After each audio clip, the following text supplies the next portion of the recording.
എന്തെങ്കിലും ചിന്തിച്ചിട്ടുണ്ടോ? നാളെ രാവിലെ നിങ്ങൾ ഈ ലോകത്തില്ലെങ്കിൽ ശരിക്കും എത്ര പേർ നിങ്ങളെ ഓർത്ത് ആത്മാർത്ഥമായി കരയും? നമ്മുടെ ഈ ഓട്ടം, ഈ തിരക്ക്, ഈ സമ്പാദ്യം, ഇതിലേതെങ്കിലും ഒന്നൊന്ന് നമ്മുടെ കൂടെ വരുമോ?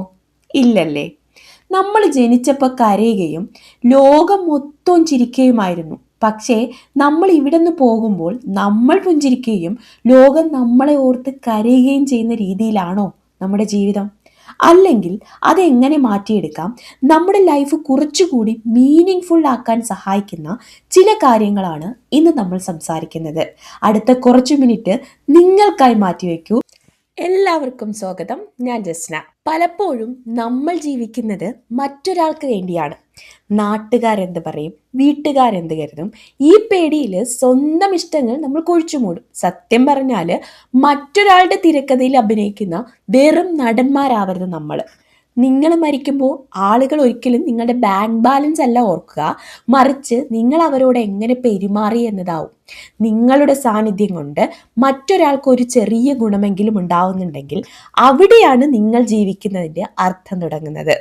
അതുകൊണ്ട് വെറുതെ പണത്തിന് പുറകെ മാത്രം ഓടാതെ മറ്റുള്ളവർക്ക് ഉപകരിക്കുന്ന ഒരു ലക്ഷ്യം കൂടി ജീവിതത്തിൽ മാറ്റിവെക്കുക. വിജയികളായ പലരുടെയും ജീവിതം നോക്കിയാൽ ഒരു കാര്യം കോമൺ ആണ്. അവർ രാവിലെ നേരത്തെ എഴുന്നേൽക്കും.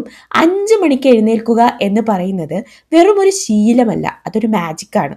ലോകം മൊത്തം ഉറങ്ങിക്കിടക്കുമ്പോൾ ആ ശാന്തതയിൽ നമ്മൾ മാത്രം ഉണർന്നിരിക്കുന്നതെന്ന് ആലോചിച്ച് നോക്കൂ. ആ സമയം ഫോൺ നോക്കാതെ കുറച്ചു നേരം എക്സസൈസ് ചെയ്യാനോ പ്ലാനിങ്ങിനോ അല്ലെങ്കിൽ പ്രാർത്ഥനയ്ക്കോ ഉപയോഗിച്ചാൽ ബാക്കി 23 മണിക്കൂറും നമ്മൾ ഫുൾ പവറിലായിരിക്കും. നമ്മൾ ദിവസത്തെ നിയന്ത്രിക്കണം, അല്ലാതെ ദിവസം നമ്മളെ നിയന്ത്രിക്കാൻ വിടരുത്. നാളെ മുതൽ ഇതൊന്ന് ട്രൈ ചെയ്ത് നോക്കിക്കൂടെ? നമ്മുടെ സമയം മോഷ്ടിക്കാൻ ഒരുപാട് പേർ വരും. അനാവശ്യ ഗോസിപ്പുകൾ പറയാൻ വരുന്നവർ, വെറുതെ സമയം കളയുന്ന കാര്യങ്ങൾ, ഇവർക്കെല്ലാം യെസ് പറയുമ്പോൾ നിങ്ങൾ നിങ്ങളുടെ സ്വപ്നങ്ങളോടാണ് നോ പറയുന്നത്. ഒരാൾക്ക് സമയം നൽകുക എന്നാൽ നിങ്ങളുടെ ആയുസ്സിലെ ഒരു ഭാഗം അവർക്ക് മുറിച്ചു നൽകുക എന്നാണ്. അതുകൊണ്ട് അത് അർഹതയുള്ളവർക്ക് മാത്രം നൽകുക. എല്ലാവരെയും സന്തോഷിപ്പിക്കാൻ ശ്രമിച്ചാൽ നിങ്ങൾക്ക് ഒരിക്കലും നിങ്ങളുടെ കാര്യങ്ങൾ ചെയ്യാൻ കഴിയില്ല. കൃത്യനിഷ്ഠ പാലിക്കുന്നത് നിങ്ങളോടുള്ള നിങ്ങളുടെ ബഹുമാനത്തിന്റെ അടയാളമാണ്. അടുത്തത്, അറിവൊരു ലഹരിയാക്കാൻ ശ്രമിക്കുക. ഒരു പുസ്തകം വായിക്കുക എന്ന് വെച്ചാൽ ഒരാളുടെ ആയുഷ്കാലത്തെ അറിവ് നമ്മൾ വെറും കുറഞ്ഞ സമയത്തിനുള്ളിൽ സ്വന്തമാക്കുകയാണ്. വായന ശീലമില്ലാത്തവർക്ക് അതൊരു ബോറം പണിയായി തോന്നും. പക്ഷേ നമ്മൾ ലോകത്തിലെ എല്ലാ വലിയ പ്രശ്നങ്ങൾക്കും ഏതെങ്കിലും ഒരു ബുക്കിൽ പരിഹാരം എഴുതി വെച്ചിട്ടുണ്ട്. ദിവസവും ഒരു അരമണിക്കൂർ എന്തെങ്കിലും പുതിയ കാര്യങ്ങൾ പഠിക്കാൻ സമയം കണ്ടെത്തിയാൽ 1 വർഷം കൊണ്ട് നിങ്ങളുടെ ചിന്താഗതി തന്നെ മാറും. വായന നിങ്ങളെ കൂടുതൽ പക്വതയുള്ളവരാക്കും. കയ്യിൽ കിട്ടുന്ന നല്ല അറിവുകൾ ഒന്നും വെറുതെ വിടരുത്. നിങ്ങളുടെ ജീവിതത്തെ മാറ്റിയ ഏതെങ്കിലും ഒരു പുസ്തകമോ അല്ലെങ്കിൽ ഏതെങ്കിലും ഒരു വാചകമോ ഉണ്ടെങ്കിൽ തീർച്ചയായിട്ടും കമന്റ് ചെയ്യണം.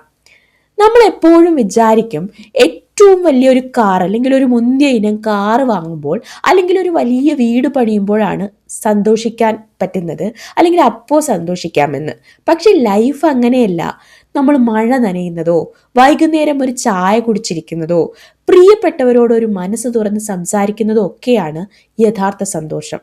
മരിക്കാൻ നേരത്ത് നമ്മൾ ഓർക്കുക നമ്മുടെ ബാങ്ക് ബാലൻസ് ഒന്നുമല്ല, ഇത്തരം കൊച്ചു കൊച്ചു നിമിഷങ്ങളാണ്.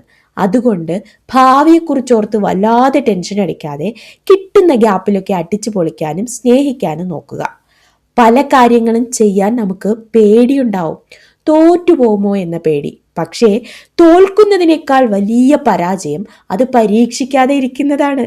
മരിക്കാൻ നേരത്ത് അന്നത് ചെയ്യാമായിരുന്നു എന്നോർത്ത് സങ്കടപ്പെടുന്നതിനേക്കാൾ നല്ലതല്ലേ തോറ്റാലും അതൊന്ന് ട്രൈ ചെയ്യുന്നത്? മരിക്കുമ്പോൾ നമ്മൾ പുഞ്ചിരിക്കണം, ലോകം കരയണം. അങ്ങനെ ഒരു ലൈഫ് ഉണ്ടാക്കിയെടുക്കാൻ നമുക്ക് നോക്കാം. ഈ വീഡിയോ കണ്ടതുകൊണ്ട് നിങ്ങളുടെ ജീവിതത്തിൽ ഒരു ചെറിയ മാറ്റമെങ്കിലും ഉണ്ടായാൽ എനിക്ക് സന്തോഷമാണത്. നിങ്ങളുടെ ഫ്രണ്ട്സിനും ഇതൊന്ന് ഷെയർ ചെയ്ത് കൊടുക്കൂ. അപ്പോൾ അടുത്ത വീഡിയോയിൽ പുതിയൊരു ടോപ്പിക്കുമായിട്ട് കാണാം. Bye bye.